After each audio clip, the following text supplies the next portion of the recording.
All right. Hi, everybody. Welcome to this week's episode of the Finchloom Show for all people. My name is Jim Richardson, founder and CEO of Finchloom. And I've got here on the screen with me Emily. Hello. And Bilal. You might remember from episode 1. Hey. All right. So in today's episode, I've got a little agenda here that we're going to talk about. You can take a look here real quickly, but I'm not going to leave this up on the screen because I want you to see us and some of the other things that I've got in store for you. So let's get right into it. And I want to show you guys this new thing that I was made aware of. Does anybody here use Alexa at home? No. I'm more of a, I have Alexa, but I'm more of a Google Voice person myself. I use Siri, but Amazon has Alexa, and they have those Echo dots that you can put in your house. And they've come up with this new thing. You're probably not going to be able to see this on your screen, but believe me, for the audience, they're going to love this. This is the Echo Loop, and it's basically a new ring that you wear on your finger, and it has the ability to talk to Alexa. So I need to show you this because you have to be able to see it. Here, come on. All right. So here, take a look at this. The Alexa Loop. Wow. It's a ring, and you wear it on your finger, and you can use it to answer phone calls. Oh, my goodness. You can talk to your hand at the grocery store. All right. You can listen to your top contact. Okay. It just looks ridiculous. And then I imagine the day someday where people use this in a wedding ceremony, and they're like, you may now exchange rings.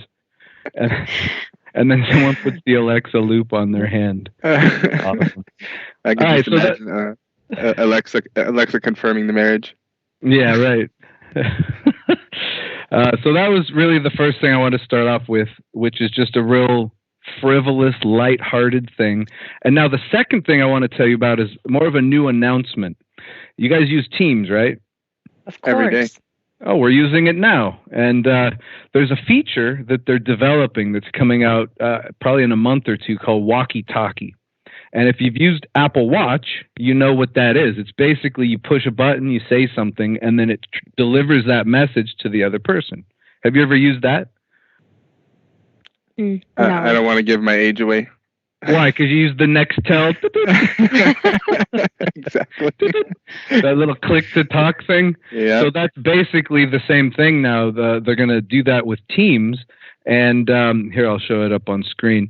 It's basically a new component of the mobile app where you can talk to your colleagues from your mobile device without actually calling them, because it's not two-way communications. It's I'm going to say something and send it, and then you're going to say something and send it. So it's like with text messages where you can record your voice and send that back and forth to people. So where do you see that kind of having a benefit? Do you see companies using that kind of thing? I would say, yeah. I think if you, instead of, having to type something out, just really quick, if you want to send a quick message, you just really quick talk it out and then send it. Well, what about if you have a business where you have a lot of first-line workers? You have a lot of delivery people out in the field or salespeople out in the field constantly traveling, and they just want to get a quick question answered without the long inconvenience of a phone call. So they can use this to say, hey, what's the price of this product? And then that gets sent to their sales desk, and someone can just reply back, that's $10. And it's over and done with. So I'm really looking forward to this walkie-talkie feature. Would you guys use it with me when it comes out? I pinky promise. I wonder if you can you use it as a broadcast as well, or is it just a single user or a channel? So far, I think it's just one-to-one, but we'll learn more as it comes out. It just was announced, I think, about a week ago, so we'll see more as that comes out through preview. Very cool. So the next big topic, and this is more of a dun, dun, dun, dun, Windows 7 RIP, rest in peace, January 14th, which is in 4 days, on Tuesday, will get its last round of security patches. And after that, you will not get any security patches for Windows 7. So you better upgrade, or Microsoft has allowed you to pay for a year of extended security updates. Now, my dad was always a big fan of Windows XP. and he didn't like to change. Oh man, there's a new start menu. Oh, they moved everything. So he resisted going to Windows 10 until last week when he learned that he wouldn't get security updates anymore. We have customers out there. You deal with them all the time, Emily, Bilal. Mhm. Are you seeing a lot of Windows 7 still out there? Here and there. Not a whole lot. Not a whole lot. Mostly Windows 10 now? Yeah, I think Yeah. a lot of the organizations that we work with have gotten the message that we've been advertising for the past few months. Windows 7 is coming to an end. You need to upgrade, and anyone that was in an environment that was Windows 7 heavy has done their part in migrating to Windows 10. Yeah. Well, I still see some larger companies that have a lot of Windows 7 out there, and they're going to be forced to make a decision here of buy the extended updates for a year to give you time to upgrade, or just push forward on the upgrade and get it done. But we've got methods that we can help with those upgrades to get them done fast and at scale. So if you're forced with this problem, give us a call. We'll give you some ideas. All right, now I'm going to put some pictures up on the screen. So the first one is text or SMS phishing. I was just using my cell phone the other day. Here, let me bring that up. Oh no, it went away. That's not it. Maybe it's the other one. We're recording. That's not it either.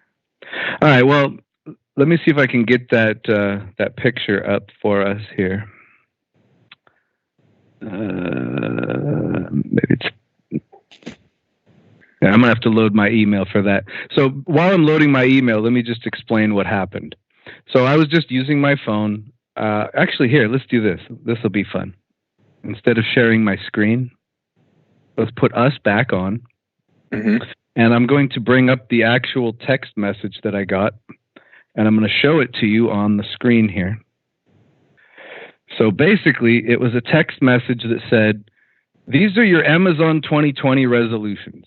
Not be greedy, care more about the customer. So you'll get a $130 freebie for a survey. And what they want me to do is click on that link, which obviously won't be Amazon's webpage. Who knows what it's going to be? It could be a malware site. It could be a fake Amazon page where they're trying to get me to put my password in. But the main thing is phishing is not just email. It can come through text messages. Have you guys ever gotten a text message with phishing in it? Oh, yeah. Outside of the, hey, you've won these things, and oh, by the way, you owe this invoice.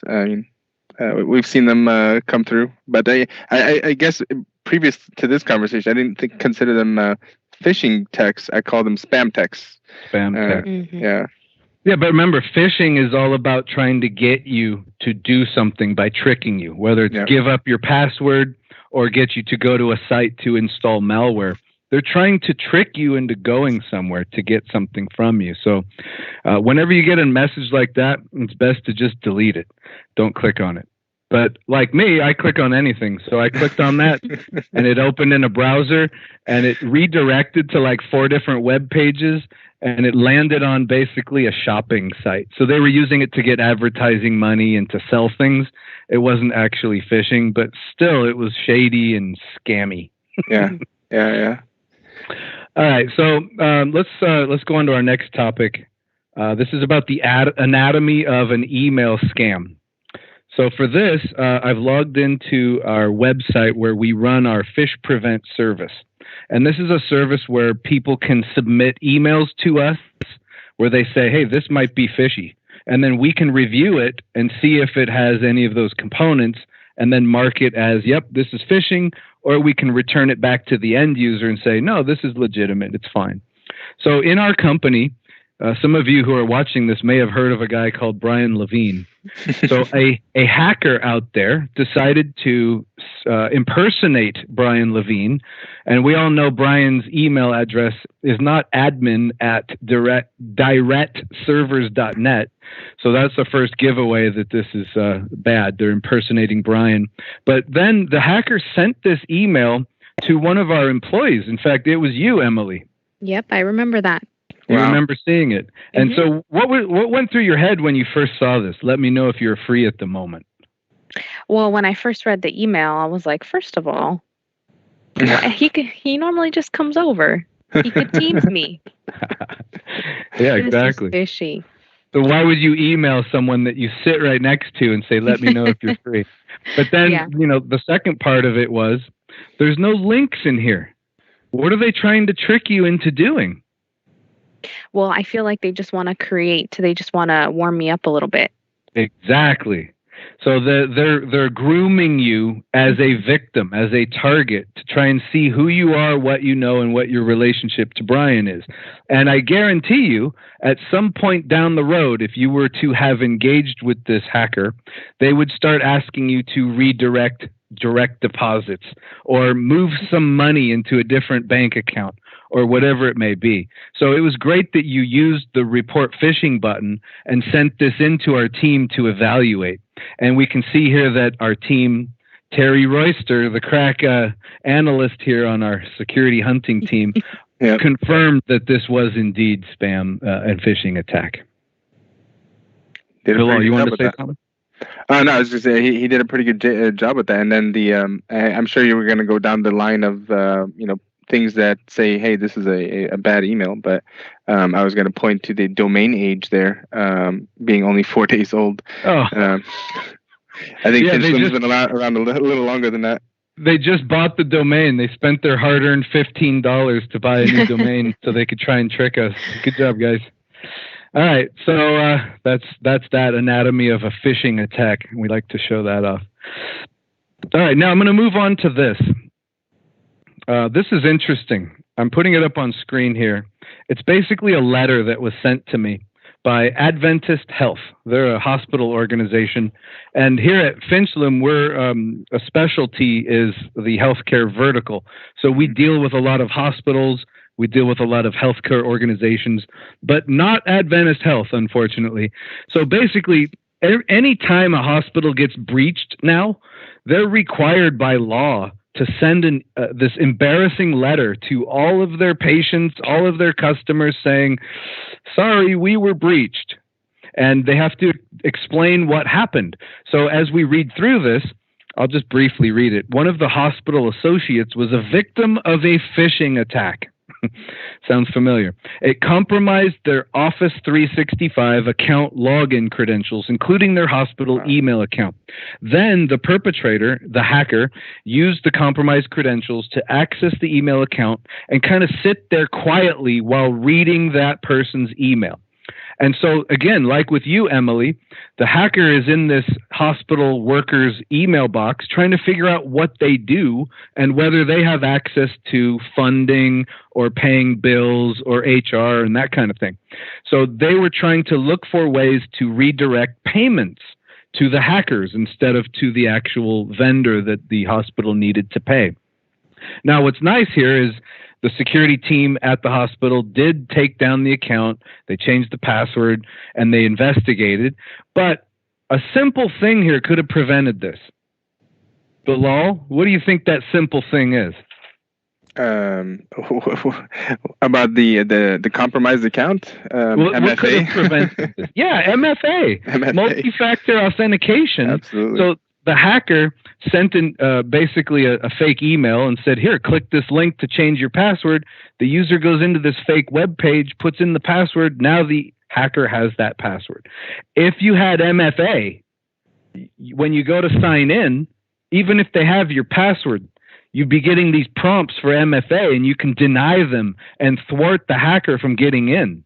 Yeah. So we wrote a very, very important blog this month, and it's on our website, finchloom.com, and it's all about multi-factor authentication, and I made sure to write it in plain English so that everybody can understand the importance of it.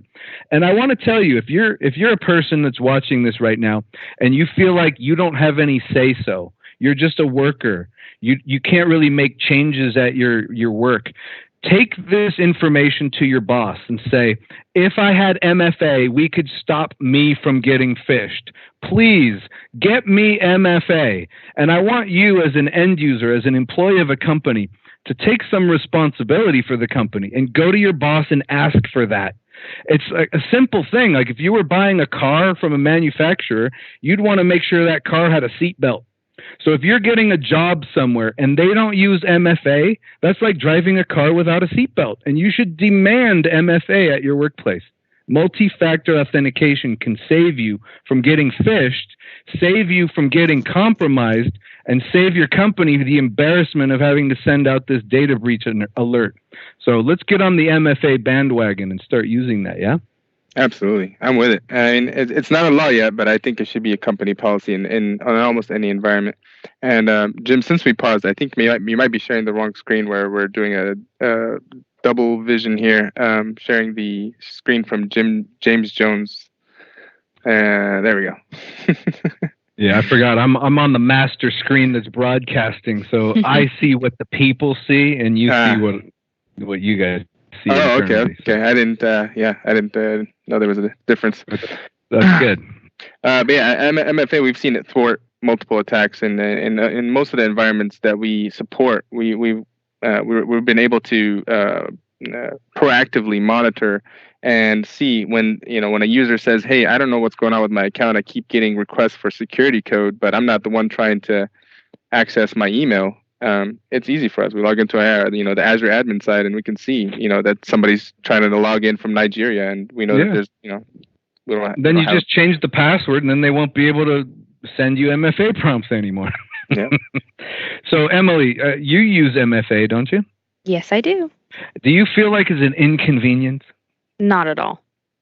Because I've heard some users say, "Oh, what an inconvenience. I have to go pick up my phone and copy this 6-digit code into my browser when I log in." What do you think about that? I definitely don't think it's an inconvenience. I think putting yourself in that position where you don't have MFA and you might have compromised your company is more of an inconvenience. You get so frightened, you're scared. I rather just pick up my phone for a second, get that code, and enter it in. Amen. Mm-hmm. Good. All right. Well, then that brings us to our last segment of the day, and that's our technology horror story. So for that, I want to throw the ball back over to Bilal, who's got a story for us today. Bilal, why don't you take it away? Okay. And in a continuity of some of the things that you were talking about earlier, compromised accounts and what Emily went through, where there was an account that a compromised account that was trying to build a relationship with her. We had a user environment, and for one of our clients that that exact thing happened, where they built that relationship with someone using a compromised email, built a relationship. Using a false email with the same name. They said, "Hey, we know this person is an exec inside of this organization." They copied the name similar to the spam email or the false email that you got, and started emailing HR. And, "Hey, it's Jim from HR. How's it going?" And built that relationship. And next thing you know, Jim was asking for his direct deposit to be changed from this account to that account. And it took time. It took a couple of weeks to build that relationship and start emailing that single person inside of HR. But eventually that HR person sent that request over to ADP and said, "Hey, user X Jim wants his ACH to be changed from this account to that account." And this person wasn't someone that made a couple bucks an hour. I'll tell you that. It was, we're talking about hundreds of thousands of dollars in a single deposit. And fortunately for both the user, HR, and the organization, in this particular case, ADP caught that request, because the ACH new account didn't match up with the bank or something or another. Sent an email to someone in the HR department that said, "Hey, can you verify this information?" And so, the trickle down effect. And unfortunately, IT wasn't notified until the very end of this chain. And that's kind of why I bring up this story is no one, as this progressed and people realized that there was an issue and potential compromised email and things like that, no one until the very end of that chain said, "Hey, we should inform IT and make sure that everything's okay with this account." And you don't want to rely on ADP to point out something that went wrong, right? You want to catch that in the beginning. You want to train your employees to look for that. You want to teach them to build a security culture. If you see something, question it. Yeah. Say something. Don't just process it because it looks like it was legitimate. So good. That was a good story. And hopefully other companies can learn from that and put some protections in place before they get compromised. So, Jim, I got a question for you before we move on. So, in those emails that come in with a, hey, this is Jim, Jim at Finchloom.com, but it's not Jim. It's not it's a display name, right? How can users or how can an organization kind of maybe protect themselves from that? Is there a way to protect from those kind of emails that have a bad display name or a Finchloom instead of a Finchloom.com? Well, yeah, there's a couple of protections built into Microsoft 365. There's the spam filter. There's rules you can put in. There's spoofing filters.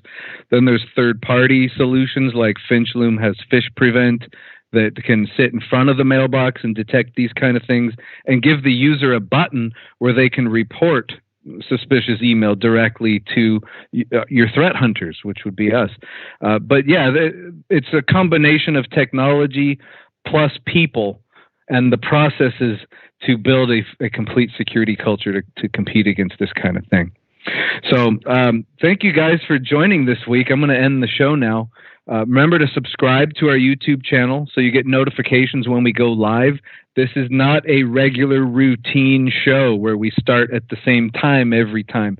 So you'll want to get notifications when we go live. Make sure you hit that subscribe button on YouTube.